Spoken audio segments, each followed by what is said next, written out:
Good afternoon, everyone. Welcome to a special edition of Cooking with Miss Erica. I'll be showing you how to do a no-bake pudding pie. Let's get to it.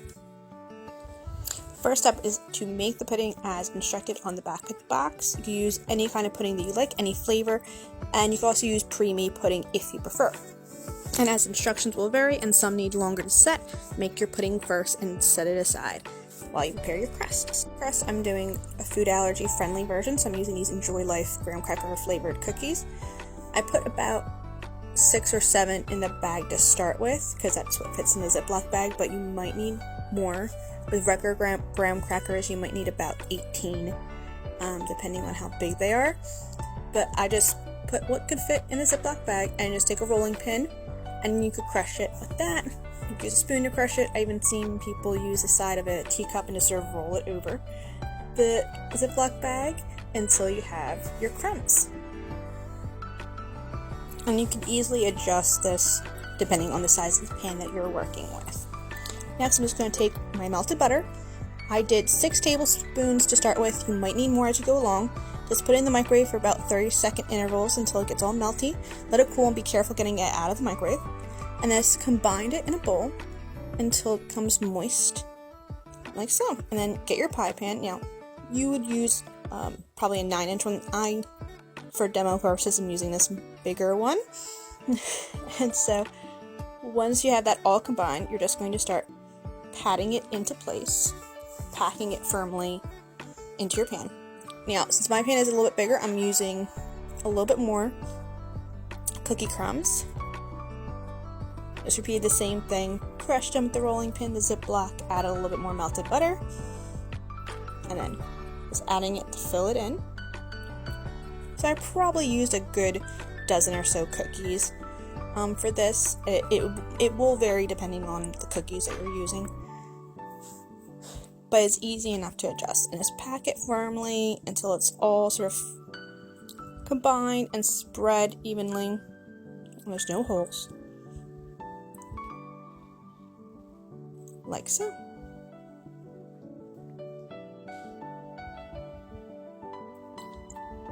And once that's done, you're just going to set that aside in the refrigerator just to chill for a little bit.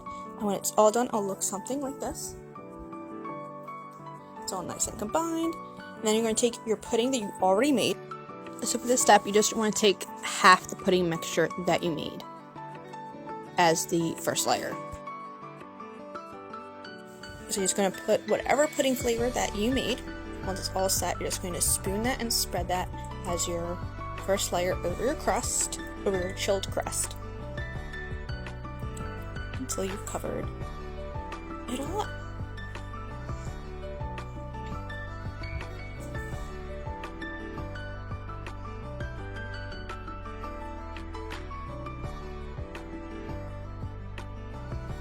Once you're all done this layer, you're going to start on the second layer, which you're going to take half of your remaining pudding mixture and about half your whipped topping or Cool Whip, and you're going to fold.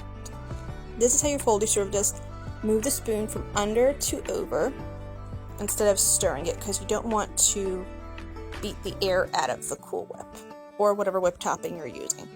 You want to just combine it. So you're just going to slide your spoon and sort of fold it over and over. And that is going to be your next layer. So the pudding mixed with the Cool Whip is going to be the next layer. You're just going to spoon it on top of the pudding layer.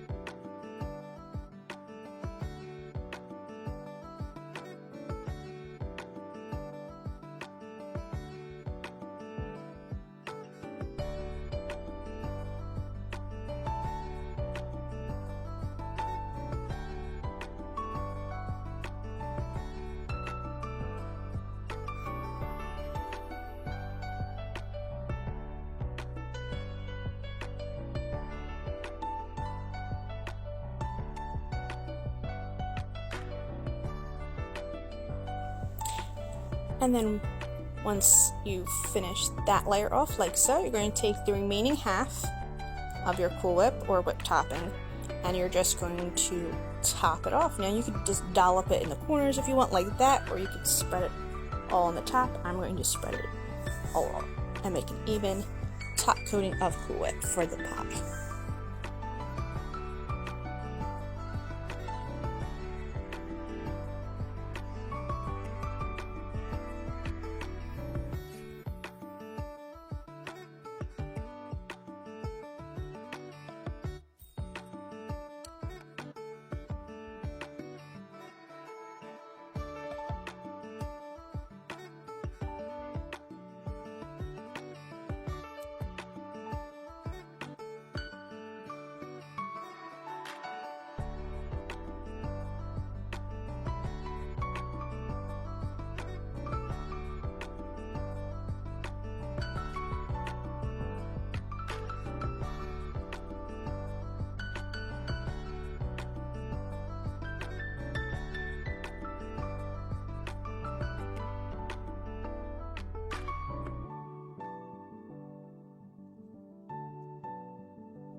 And once that's done, you could add some toppings. Marshmallows, I'm using, once again, keeping it allergy friendly, I'm just using these Enjoy Life chocolate morsels. You can do sprinkles, banana slices, walnuts, whatever you prefer.